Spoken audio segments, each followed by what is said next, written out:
அனைவருக்கும் எனது பணிவான வணக்கம். ஆர்எஸ் மீடியாவை பார்த்து ஆதரித்து வரும் அனைத்து நல்லுள்ளங்களுக்கும் எனது பணிவான வணக்கத்தை தெரிவித்துக் கொள்கிறேன்.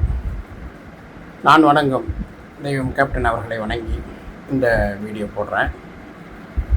சட்டமன்ற நிகழ்வில் இன்று நம்ம அண்ணி சும்மாவே இருக்க மாட்டாங்க போல இருக்கு. தேமுதிக பொதுச் செயலாளர் எங்கள் அண்ணியார் சும்மாவே இருக்க மாட்டாங்க போல இருக்கு. ஏன் நீங்கள் சும்மாவே இருக்க மாட்டீங்களா? ஏன் போய் சபாநாயகருக்கும் ஆளுங்கட்சியினருக்கும் போய் கொட்டச்சலை கொடுக்குறீங்க? நீங்கள் சும்மாவே இருக்க மாட்டீங்களா? நீங்கள் எப்படா சட்டமன்றம் வரமாட்டீங்கன்னு சொல்லிட்டு எல்லாம் எதிர்பார்த்துட்டு இருக்காங்க. நீங்கள் அங்கேயே போய் ஒவ்வொரு பாலுக்கும் சிக்ஸர் அடிச்சுட்டு உட்காந்துருக்கீங்க. அப்புறம் பயப்படுவானா மாட்டானா? ஏன் நீ இப்படி பண்ணுறீங்க? நேற்று போட்டு தாக்குன்னு போலன்னு போட்டு பொழக்கிறீங்க. என்ன பிரச்சனைனா ஒரு டக்குன்னு எடுத்து கர்நாடகா பிரச்சனையை எடுத்து அனல் மாதிரி அட்டிக்கு வீசுறீங்க. அதுக்கடுத்து பார்த்தீங்கன்னா இலங்கை மீனவர் பிரச்சனையை பார்த்தீங்கன்னா பீரங்கியில் வர தோட்டா மாதிரி அட்டிக்கு நவுத்துறீங்க. அடுத்தது விளையாட்டுத்துறைக்கு போனீங்கன்னா நீங்கள் ஒரு விளையாட்டு வீரருங்கிறத பதிவு பண்ணுறதோடு இல்லாமல் விளையாட்டு வீரர்கள் நாட்டின் சொத்துன்னு சொல்லிட்டு அடுத்த பாலை சிக்ஸரை அடிக்கிறீங்க. இப்போ அடுத்தது பார்த்திங்கன்னா சாலைகள் சரியில்லை, பொது வழி சரியில்லைன்னு சொல்லிட்டு ஒரே போட்டு அங்கேயும் பாதையெல்லாம் பிளந்துட்டு புது ரோடு போடுற அளவுக்கு ஒரு ஏற்பாடை பண்ணுறீங்க. யாருன்னு நீங்கள் புரியவே இல்லை. மக்கள் பிரச்சனைனா இறங்கி இன்னும் ஒரு அடிக்கிறீங்க பாருங்க. அங்கே பெருமையாக சொல்கிறோம். நாங்கள் தேமுதிககார அப்படின்னு நீங்கள் பெருமையாக சொல்கிறோம்னா உங்கள் சட்டமன்ற பேச்சு எங்களை அவ்வளோ ஊக்கப்படுத்துது, உற்சாகப்படுத்துது. நாங்கள் உண்மையிலேயே ப்ரௌடாக நினைக்கிறோம் தேமுதிககாரங்கன்னு சொல்கிறதுக்கு. எங்களை போல் ஒவ்வொரு வீடியோ போடுற ஆளையும் சரி, தொண்டர்களையும் சரி, எல்லாரையுமே என்னன்னு பார்த்தீங்கன்னா ஒரு 100 மடங்கு ஸ்டெப்புக்கு நீங்கள் மேலே கொண்டு போயிடுறீங்க. புரியலை. அப்படியே சட்டசபைக்குள்ள கேப்டன் உட்காந்துருக்கிற மாதிரி இருக்கு நீங்கள் பேசுகிற ஒவ்வொரு பேச்சுமே. எங்களுக்கு அப்போ எப்படா சட்டமன்றத்தில் சபாநாயகர் மாண்புமிகு உறுப்பினர் பிரேமலதா விஜயகாந்த் அப்படின்ற பேரை எப்போ அங்கே உச்சரிப்பாரு, என்ன பேசுவீங்கிற கேட்குறதுக்கு ஒவ்வொரு நாளும் பைக்கை ஃபோனையும் வச்சுட்டு நாங்கள் ஆவலாக உட்காந்துருப்போம். அதுக்கு என்ன நம்ம கொடுக்கலாம் அப்படின்ட்டு பதில் கொடுக்க முடியாத அளவுக்கு பேசுகிறீங்க ஒவ்வொருத்தனும். எல்லாம் என்ன பேசுறதுன்னு டாபிக் என்ன கிடைக்கும்னு தெரியாமல் போய் உட்காந்து அங்கே என்ன பண்ணுறான்னு கேட்டிங்கன்னா அதை நான் பேச விரும்பலை. ஏன்னா நம்ம பேச வேண்டியது கழகத்தின் காவல் தெய்வம் பிரேமலதா விஜயகாந்த் அவர்களை பற்றி பேச வந்திருக்கோம். நம்ம அந்நியரை பற்றி நம்ம வேறு எந்த டாப்பிக்கையும் நம்ம பேச விரும்பலை. அது பேசவே தோணலை. இவங்க பேசுகிற பேச்செல்லாம் பார்த்தா எந்த பிரச்சனைனாலும் எப்படித்தான் நீங்கள் பைகாட் பண்ணி என்ன பண்ணுறீங்க ஏது பண்ணுறீங்கன்னே தெரியல. நீ ஆஃபீஸில் போய் பார்த்தா மக்களுக்கு அந்த நலத்திட்ட உதவிகள் அது பார்த்துல அங்கே ஒரு பக்கம் நடந்துகிட்டு இருக்கு.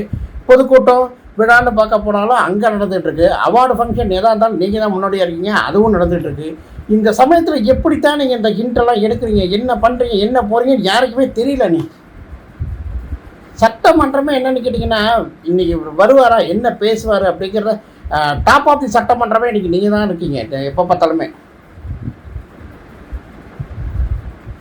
என்ன நடக்குதுன்னே தெரிய மாட்டேங்குது. டக்குன்னு எந்த பிரச்சனையாக இருந்தாலும் உடனே அடுத்த நிமிஷம் கேள்வியும் கேட்குறீங்க, பதிலும் நீங்களே கொடுத்துக்கிறீங்க, ஆலோசனையும் நீங்களே சொல்லிடுறீங்க, தீர்வையும் அங்கேயே கண்டுபிடிச்சிடுறீங்க. முடிஞ்சு போச்சு.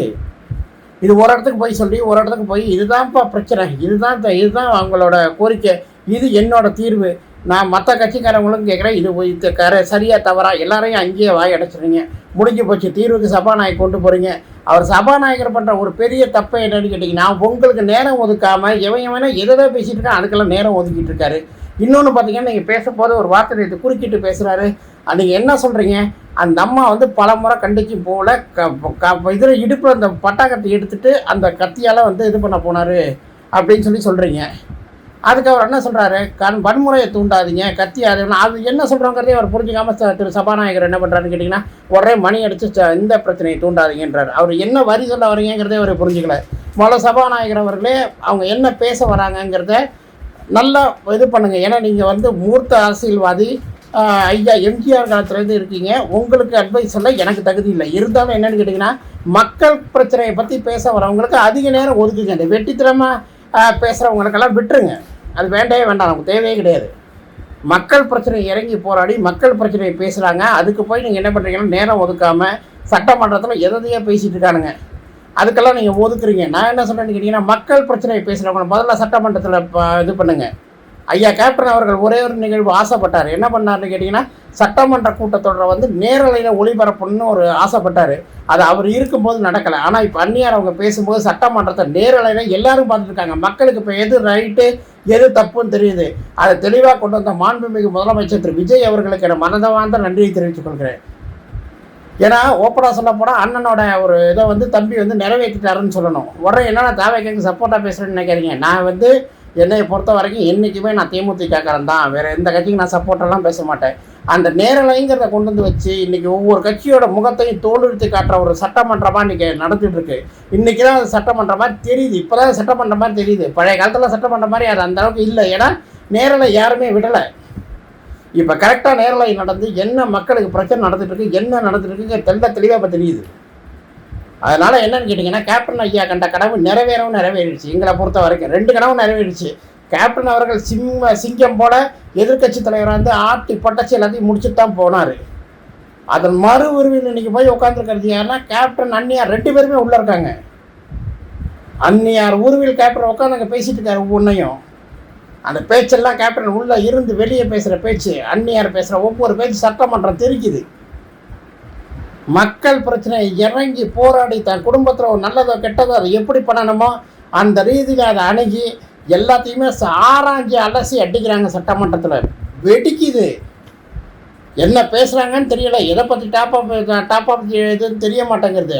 எந்த பேச்சாக இருந்தாலும் உடனே பிரச்சனைக்கு பேசி அங்கேயே கருத்துக்களை கேட்டு அங்கேயே தீர்வு. இதுதான் நடைமுறை. முடிஞ்சு போச்சு. நாளை பாயிண்ட் சட்டு வெளில வந்துடுறாங்க. எந்த ஒரு நோட்ஸும் எடுக்கிறது கிடையாது. எந்த ஒரு இதுவும் கிடையாது. பைஹார்ட் பண்ணாமலே இதுதான் டாபிக், இதுதான் பேச போகிறோம் அப்படின்னு சொல்லிட்டு தெளிவாக டாப்பிக்காக பேசுகிறாங்க. சபாநாயகர் அவர்களே மக்கள் மனதில் பிரச்சனை உள்ள பேசுகிறவங்கள முதல்ல பேச இடம் கொடுங்க. நீங்கள் வந்து என்ன பண்ணுறீங்கன்னு கேட்டிங்கன்னா, ஆளுங்கட்சியை பற்றி பேசினாலும் நீங்கள் என்ன பண்ணுறீங்கன்னு கேட்டிங்கன்னா, இல்லை அது தவறு இது தவறுன்றீங்க. ஐயா நீங்கள் உண்மையிலே மிகச்சிறந்த அரசியல்வாதி, மிகச்சிறந்த சபாநாயகர், அதை நான் ஒத்துக்கிறேன். ஆனால் மக்கள் பிரச்சனையை பேசும்போது தயவுசெய்து அவங்களுக்கு இடம் ஒதுக்குங்க. ஏன்னா மக்கள் பிரச்சனை பேசுகிற ஒரே தலைவி யாருன்னு கேட்டிங்கன்னா பிரேமலதா விஜயகாந்த் அம்மையார் மட்டும்தான். வேறு யாரும் மக்கள் பிரச்சனை பேசலை. அவன் பிரச்சனையை பேசுகிறான்.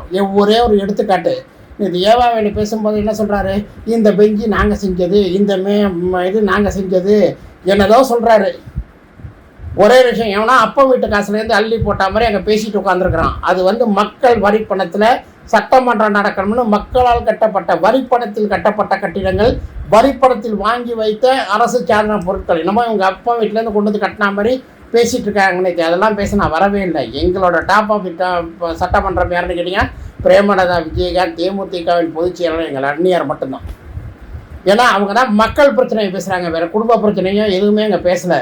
தன்னைத்தானே தம்பட்டை அடிச்சுக்கிட்டு அவர் இது பண்ணார் இது பண்ணார்னு பேசலை.